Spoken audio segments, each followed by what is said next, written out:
Hello and welcome to the Knock On KCLR and Scoreline.ie's weekly rugby podcast. Joined this week by James Blanchfield from Kilkenny Rugby Club and Tom Crotty from Carlow. Gentlemen, how are you?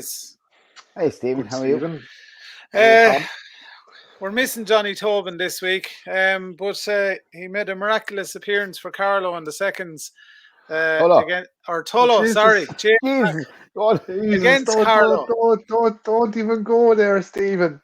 Huh? Against Carlow at the weekend. Maybe he was roughed up or a bit shook after that. He hasn't appeared tonight anyway for the podcast. But Tom, you were there to witness him in all his glory in the maroon and white. Unreal. Bastero, eat your heart out. Right over. To see himself and Tommy O'Dwyer on the sideline and Tommy gagging to get on the pitch. I don't think poor Johnny wanted to really go on, but Tommy, in fairness, was gagging to get on the pitch. He's 59 years of age. Wow. Tommy came on about the last, I was doing nearly 15 or 20 minutes of the game. And I was talking to one of our props, the prop against him. He said, Jesus, he said, Tommy, come on. And geez, he's quite strong. He's rock solid, he's just he said he was actually better than the first, whoever the first lad was on. He said he actually felt a bit rattled when Tommy came on. So, Tommy. I played against him a few years ago, and I actually didn't realise he's that age, and I played against him a few years ago. And I remember, you'd have great crack playing against him as well. He was a gent on the pitch. Now I know he's tough his nails as well, but I was kind of on the way down, and you could actually have a bit of crack with him on the pitch. He was an enjoyable man to play against. I think it's great for clubs to have people like that who are still want to play, isn't it? Stop. Unreal. Absolutely unreal. So legends, absolute legends of the game. Tom, you've got the win on the day, but only narrowly. Yep. We'll take you half a point. But no, seriously, it was Jesus was cracking game. It was just exactly what it said on the tin. It from start to finish, it was a real nitty gritty derby. And there was some good rugby played. It wasn't as if just.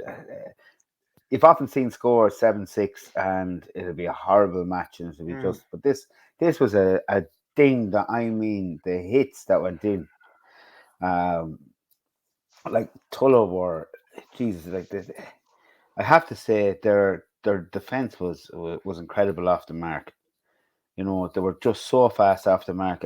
As I said, they were bursting to get out of the rucks. They were just so fast out of the rucks, lined up, ready to go again, and put us under serious pressure. Then Paul Canavan, Pookie Goss, he knew he got there was a penalty, and you went sugar. So there's 3 points. Sure as hell, straight through the middle. Then it was again, we banged on, then we gave away another penalty, and you go, oh Jesus, here we go again, another 3 points. And then I just stayed like that. It went from end to end, hopping off each other for the rest until eventually it just the defense broke for a slight second, and Cameron Brennan just did a little jink and just got through. And in fairness,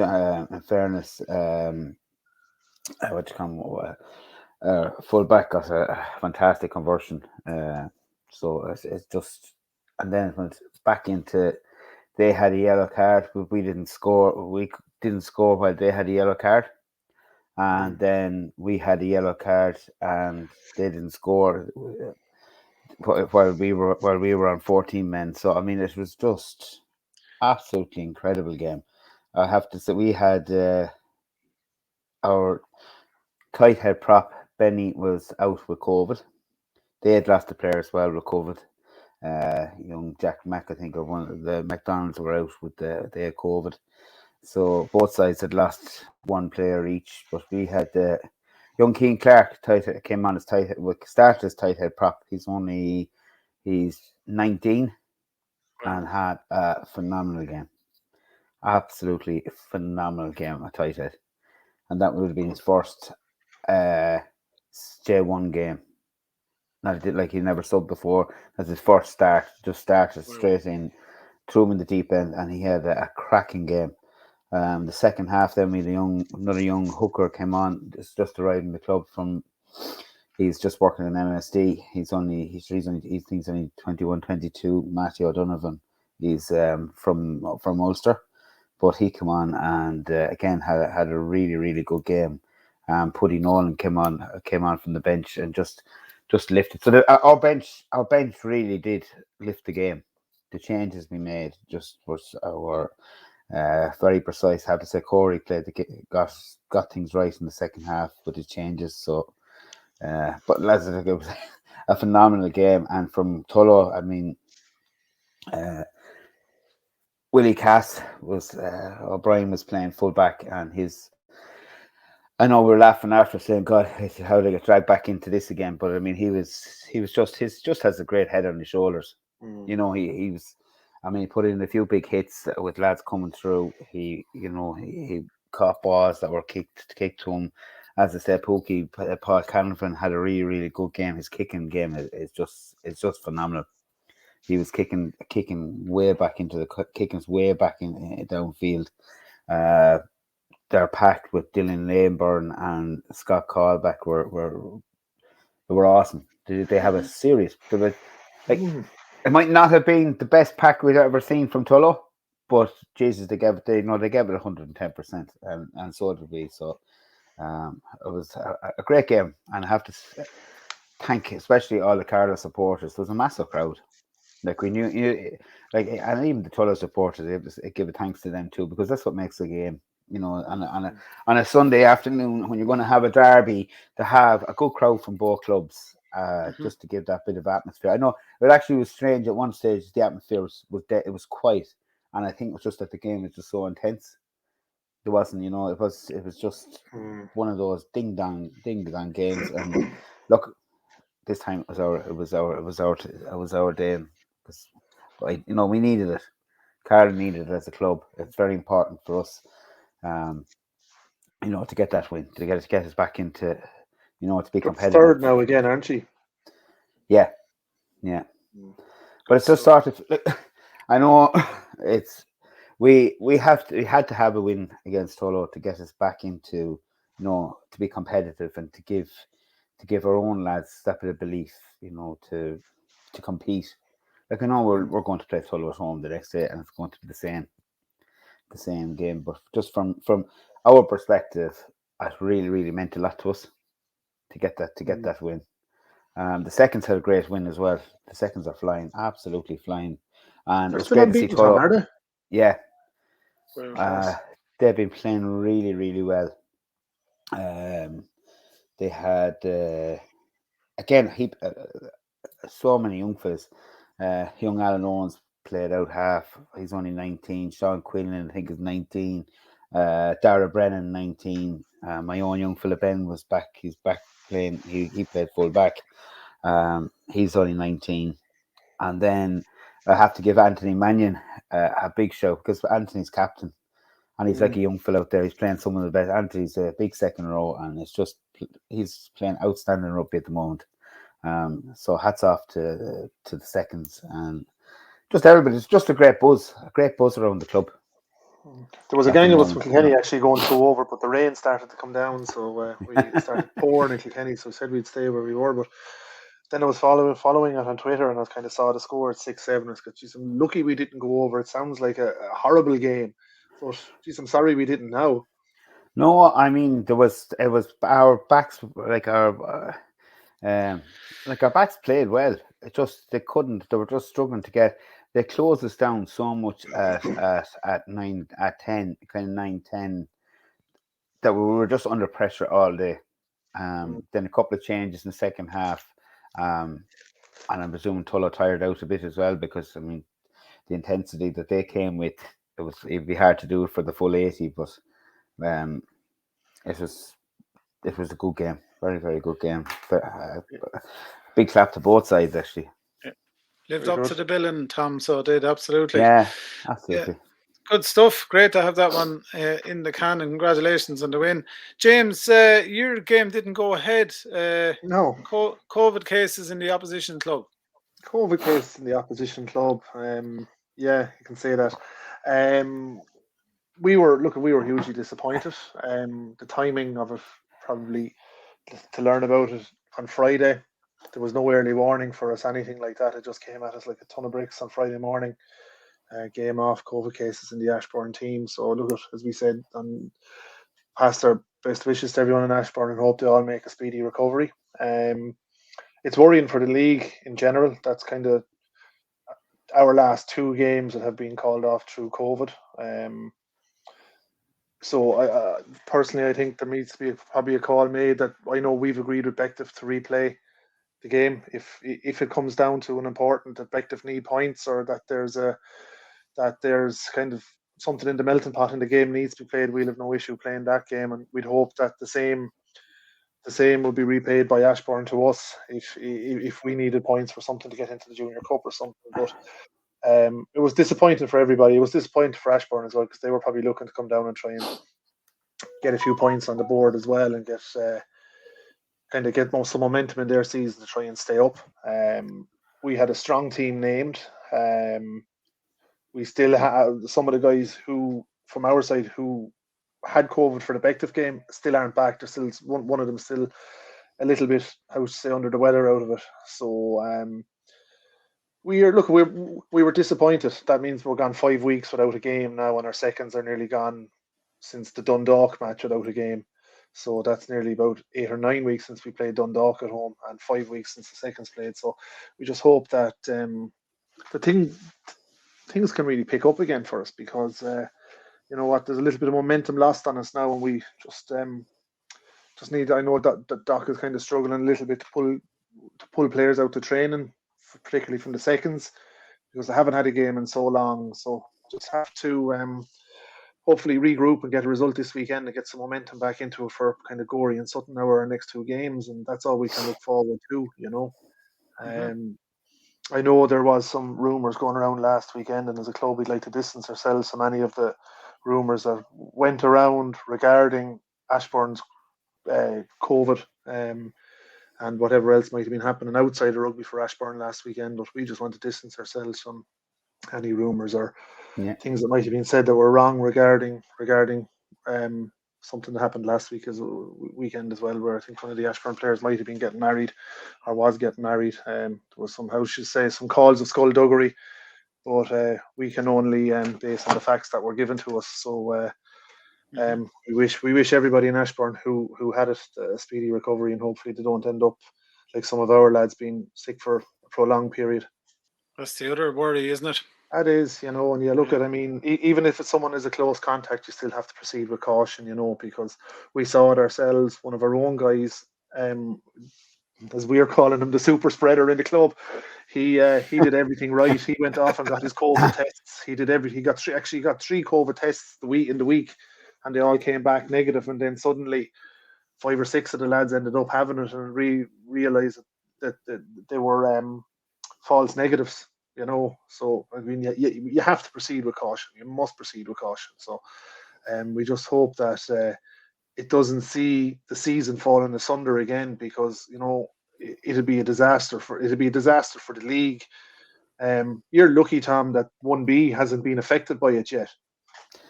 Yeah, we had, as I said, look, we had Benny. Benny had done. He just started with a bit of a sore throat, and I think he did 6 antigen tests, and all the antigen tests were negative. And his partner, she, you know, just got a bit nervous. Said, right, we'll get PCR. Booked 2 PCR tests, and Saturday evening, Corey got a text saying that Benny was positive. You just have to proceed with caution. Been away from us, yeah. And I think we have another. I think we have another one this weekend. The same. You know, and I think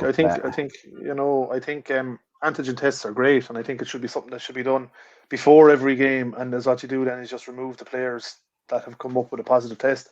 I know that's on a lot of building sites that we're working on around Europe. That's what they're doing. Everyone is tested going in the gate once a week. I think it has to be just a little bit more structure around it. I don't think it's good enough to call the game off. Perhaps one or two players might have it. There might be 16 or 17 or 20 other players who mightn't have it. A game could still conceivably go ahead. But as I said, we have to proceed with caution and follow the advice that's there. Absolutely. But we still had a lot of rugby in Kilkenny last. Sorry, Tom, go ahead. No, I just saying that I think it's also the fact we're all probably have over the last couple of months relaxed a little bit on some of the the COVID procedures and the hand washing and the different things. So I know, like, we were asking everyone again in the club to go back and just be that little bit more cautious, especially coming into before Christmas, get the games out of the way. Yeah, no, indeed, because there was some great rugby played in Kilkenny last weekend. Like, I mean, we have all of our underage teams are out. The under 13s, 14s, and 16s all qualified for the Southeast League finals. The under 18s were beaten, I think, in the semi-final by Enniscorthy, but put in probably what everyone is saying is their best performance of the year, and they're making steady progress. The women had a win, and the under 18 girls had a win, so it was wins all round. Apart the under 18 boys. So I went out and watched the under 16 boys against Wexford. Gotta say, like, this is the team that Johnny is coaching, the equivalent of the Southeast under 16s, where we have, I think, 7 guys on that squad. My God, our under 16s are a fantastic team. There's a chap in the centre called James Coogan. I would actually say he wouldn't be out of place on our J1 team at the moment. He's just big, strong. I'd say he's about 6'2", 6'3". I'd say he's probably he's 14, 15 stone, and he can just glide up the middle. They're a really good team in the 13s and 14s. So look, it's great for us. It's a sign that our youth system is working, and kind of the work that's going in at ground level is working. To see that there's progress being made, that we have 3 out of 4 underage boys teams in Southeast finals. It's great for us. That's something that hasn't happened for us in a long time. That's fair going there. Yeah, absolutely. The women got back to winning ways last week as well against Swords away in Dublin. After going 5-0 down early on, they came back to win 17-5. So they lost the previous week to Navan in Kilkenny. Had 2 pretty bad injuries, but it's good to see them back to winning ways. And they're 3 from 4 in the league now with 1 game left before Christmas. So if they can go 4 from 5 and go into the new year pretty much in the shake-up in that league, they could get promoted up to Division 4 next year. So it's great. It's great stuff. It seems to be a good team, James. They are a good team. Yeah, one of our own girls is over there. Yeah, Kiva. She played hooker on Sunday. Yeah, she's lovely. Yeah, they are a good team, and I have to have everyone in Kilkenny is handing credit to Paddy Moss, the guy who's coaching them. Like, Paddy never ever played rugby. He took on a job that nobody else was put their hand up for this year. I think his sisters are playing with the team, and he put his hand up and took a job that nobody else seemed to want. And I think there's heads being turned in the club now, kind of going, Jesus, okay, I might offer a little bit of I might volunteer my time here to help them, because Paddy, he's a guy that never played rugby. He might know the game as well as he had, but if somebody was to come in and just give them a little bit of a hand that understands the game better, and kind of give them the finer nuances of it, I think they could go quite well, and it's like they're having 20 plus players tagged out for every game, and I'm kind of seeing it on the Facebook page. People are messaging once a week, see, can we come out and join the women's team? So it's great. They're going really well. Deadly. That's great stuff. Move on to matters, I suppose, further afield. Munster and that whole South Africa story. Sort of crazy stuff. 2 matches called off. I don't know if we were talking about it last week or had it broken at that stage. But the 2 matches are gone. 1 case turned into 2, 3. There's a whole heap of them that have COVID now. A lot of them have, 14 of them has it. Yeah, stayed in South Africa, and the rest have managed to make it home. But if you pardon the pun, the knock-on effect there is the Champions Cup preparations coming up and that as well. And the EPRC has had to relax the rules a bit on player registrations for the likes of the Scarlets, Cardiff, Zebra, not Zebra, I suppose, but Munster and that. Basically, Munster have to try and cobble together a team I think for Munster, they had the fair nucleus of a team still in Ireland. They had all of their internationals in Ireland, so they had the nucleus of a good team there. Props was an issue for them. Front row was a bit of an issue, but I see today that read something there a little while ago that they're actually talking about recruiting a lot of AIL players just to come and train with them for the next week to 10 days as well. So it could be, I'm always one to look at the positives and things. It could be a little bit of a silver lining as well, that you never know, they could unearth a diamond in the rough by having to go back to the AIL to try and find players. Now, in saying that, any player worth of salt in the AIL is probably known by most of the provinces anyway, but it is a worry. It's a big worry for Munster, I think. They cocked up in the Heineken Cup, as I still call it, in the European Cup last year. They need a big year this year, and they have Wasps coming over them. Wasps are defending Premiership champions, aren't they? Yeah. So with Flannery in their coaching staff, they'll be coming to beat Munster, and I think you'd hope for Munster that of those 32 odd people or staff members, as they're saying, that managed to get back, you'd hope there's no more COVID cases in that, because they could find themselves still in a sticky position, even though they still have the nucleus like Tavo Mahoney, Earls, Carberry, Murray. They have a fair scalp of players. Conway is there, Byrne is still there. So they have a fair scalp of players there as well that can still fill in and be, as they say in GA terms, they'll be strong up the centre, Mm-hmm. Yeah. The only other issue though is that a lot of those, other than the internationals, it's going to be nearly 6 weeks. Is it 6 weeks since? Like it was 3 international weeks that there was no game. Yeah. This week, next week. That's what? That's 5 weeks. Yeah. So at least 6 weeks without a competitive game. Yeah, that's crazy. That's just at this level. I like. There's a rest and there's a rest. Yeah.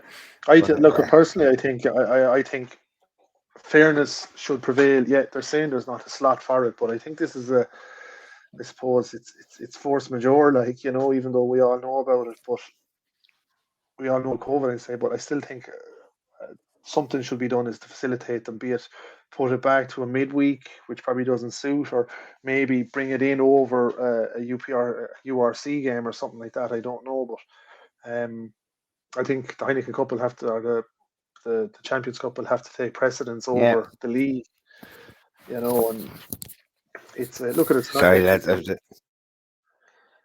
Butters. It's a peculiar situation for them,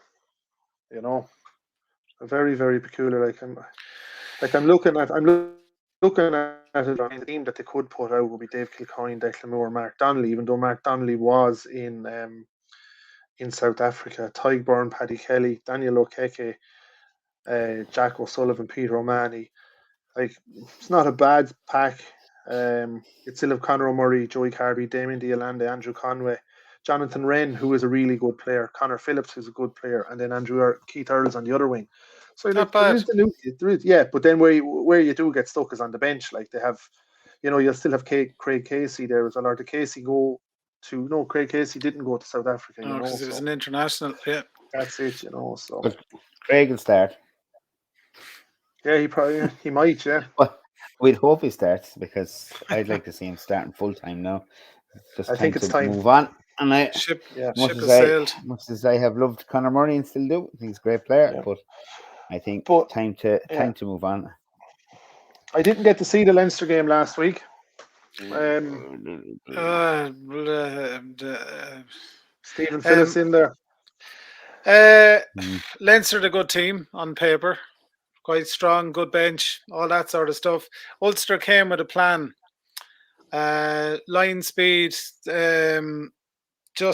Jenny, I don't know, how did it beat Leinster? Sheer speed of movement of the ball, just brute force, ignorance.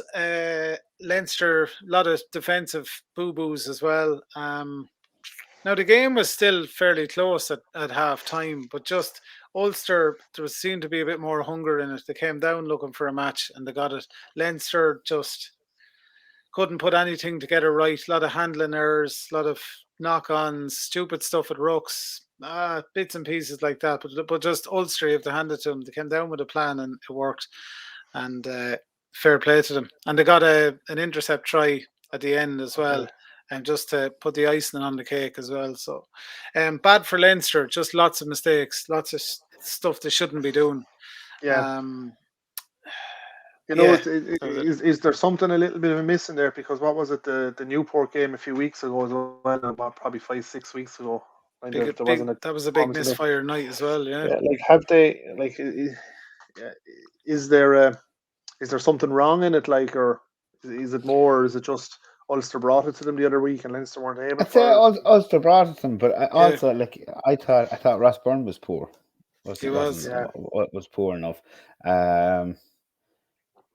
Adam Byrne, so. He was anonymous. Jordan Larmour, more and more. Sorry, no, that's more and more doubts about that chap because I don't see him. Actually, he was shepherd hooked in the second half as well. He's not. I don't think he's performed the way he was supposed to.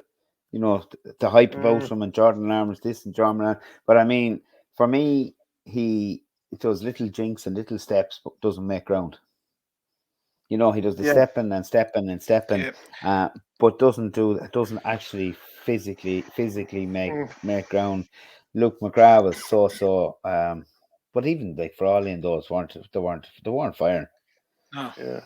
And the pack were Tommy O'Brien. Poor enough. Like, the pack were poor enough. You'd hope they can get. You'd hope to get it right. And usually Leinster, when it comes to the important stuff of the European Cup, they usually start ticking, like. But like on Jordan Larmour, like 4 or 5 years ago, Jordan Larmour was the next big thing, and Hugo Keenan has just come in there nice and quietly and done his job really, really well and taken Jordan Larmour's slot. Yeah. And done it really, really quietly, and has performed. Like, what is it now? He's up to 16, 17 Irish starts in a row. Yeah. Jordan Larmour came in with the twinkle toes and the dancing feet, and that was his thing. But Hugo Keenan, just basic stuff really well. He learned, he read how to be a fullback book, and he's you know what I mean? He's following it to a T, and that's simple stuff. Like, he looked at his videos of Gervin Dempsey. Yeah, absolutely. Rob Kearney, Gervin, that whole streak of legends. Houses, you know. Yeah, absolutely.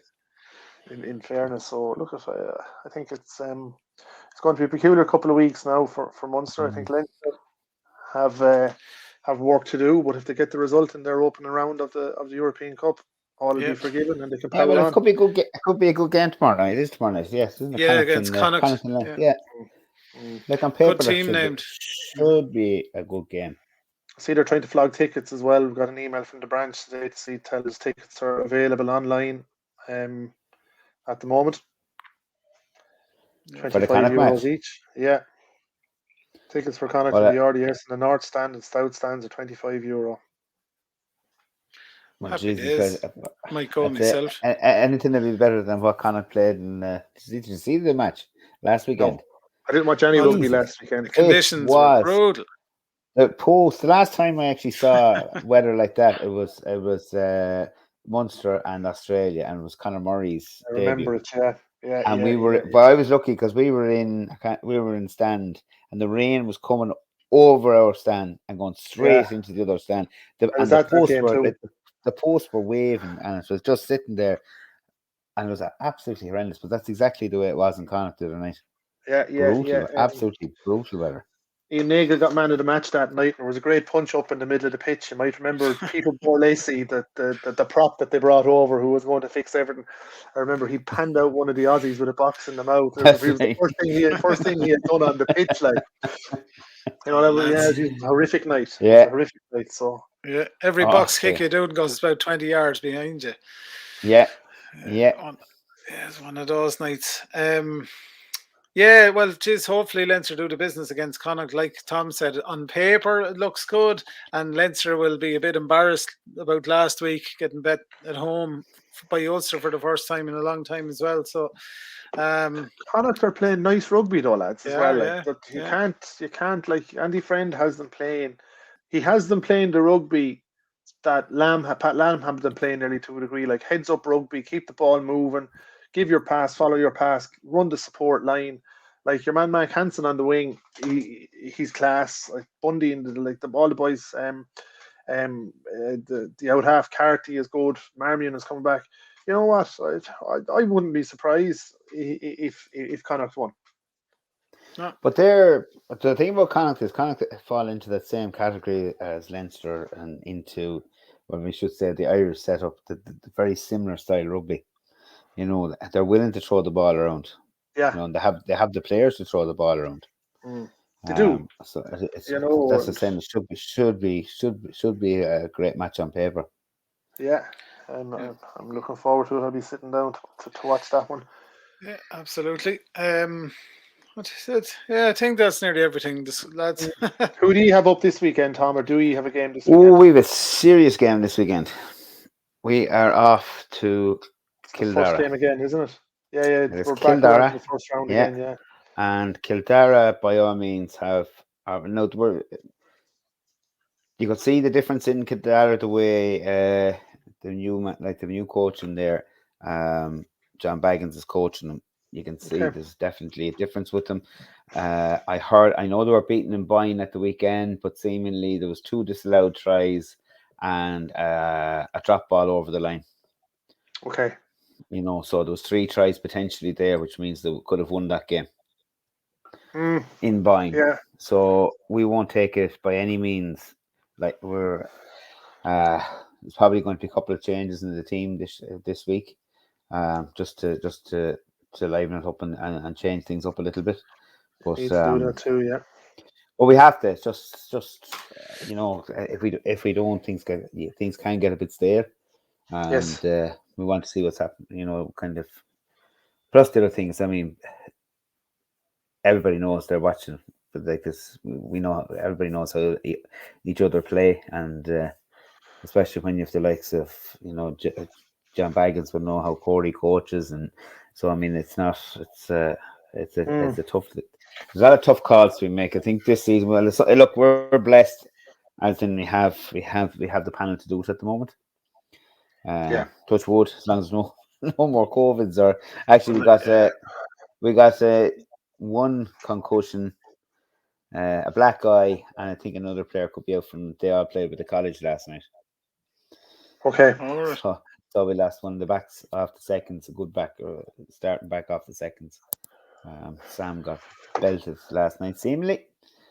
So whatever the hell was going on over in the college. So even if Cill Dara get a result against you, you're still ahead of them in the league. You just have less breathing space on them, isn't that it? Like, I think you're 6 ahead. I want to come in. Like, I mean, the goal is a realistic goal. You really want to. We're trying to get. We want to win the league. I mean, that is the ultimate goal. Or you want to be playing off you have to play. We want to get promoted. Yeah, absolutely. I think that's where you want to be. Like, I mean, we need to get promoted, because, like, to be honest, we want to go back playing Saturday. We'd love to play Saturday. I know the club would love to play Saturday rugby. The lads would like to play Saturday rugby. It gives them back their social life as well. It's also, like, I mean, you want to play. AIL is not. It's not about getting up to play AIL. You know, it's about playing the best rugby you can that the club can sustain. And if we can get up into division, if we can get into Division 1A and we can sustain that, and there's good competitive rugby at that level, and compete for Towns Cups and so on, like, you're happy enough there, you know. Like, well, it has to be an ambition. Like any club, the ambition has to be in the top league. Yeah.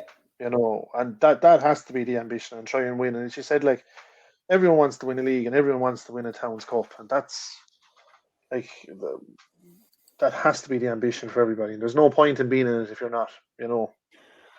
But you see, Jen, like, you know yourself, if you're trying to not recruit, but you're trying to keep.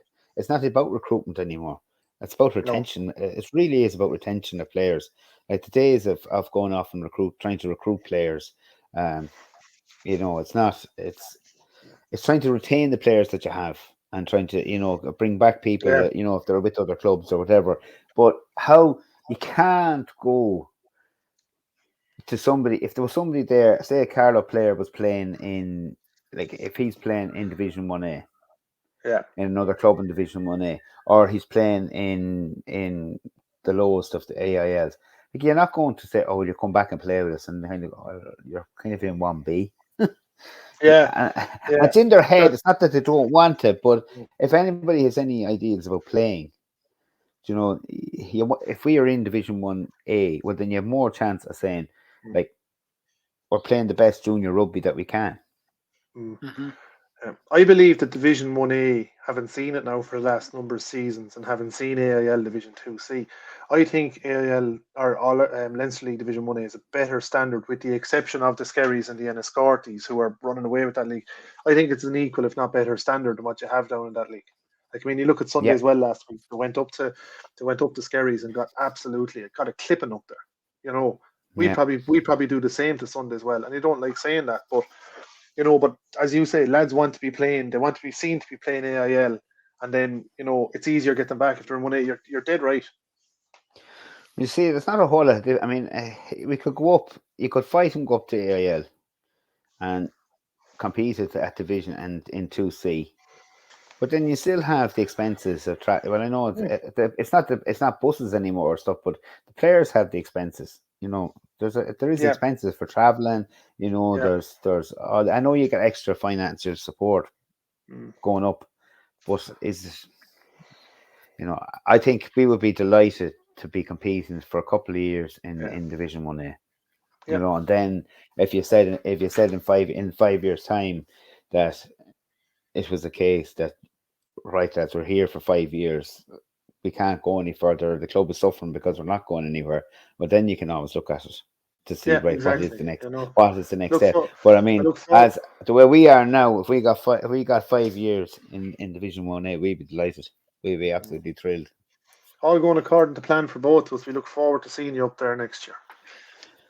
There you are, Tom. It's been it's been a long time since we were in the same league. Because when you were on the way back down, we were going back up. So I think we kind of were like ships in the night, passing each other. Yeah. You know, I think the only time that we played Carlow in competitive was a Towns Cup match back. I'd say it was 2014 or 15. Yeah. Or southeast game, like. Yeah, something like that. You know. Yeah. Because the southeast are doing very, very well in 1A. You know, you have ourselves, Gorey, Gorey. Who else from the southeast is in it? I can't even remember. I get it here. I thought there was 4 or 5 teams from the southeast. And no, there was a lot of Dublin teams. Apologies. No, it's all Dublin at the top of the moment. Yeah, it's ourselves and Gorey pretty much from the southeast. Where a couple of years ago you had Enniscorthy there. You had, you know, so I mean, it's all Dublin teams. Like the top 4 are all Dublin teams. We are provincial. Dundalk are provincial, Gorey are provincial, and then Ashbourne are provincial. So kind of it's a straight split. But going by the look of it, Ashbourne could be going down. You know, they're stuck there on 6 points or 3 points, 7 points behind Gorey at the moment. So it'd be great to see a southeast team take over Ashbourne's place in that league. Well, it will be. Will be southeast teams. Well, I can't see Byrne beating Wicklow. Yeah. Second time, so yeah. No, I'd say it'll probably be, if it is to be one, it could be more likely to be Wicklow. Yeah. We have Gorey up this weekend anyway, so fingers crossed our scrum mows don't come back to haunt us again like they did in the first game of the season down there. And I think Gorey were beaten last weekend, or were well beaten by Setonians, but I think they might have picked up a number of injuries and serious injuries to some of their players. So they have. We were talking about that on Sunday. We were actually talking about Gorey on Sunday. Corey, we were talking to Corey about it. They have a fair few issues down there at the moment. Because when we played them at the start of the season, they were flying it. One of the lads from Kilkenny is actually playing with them, Darren McGrath, the Beards young fella. So that's not here to say he plays cards close to his chest.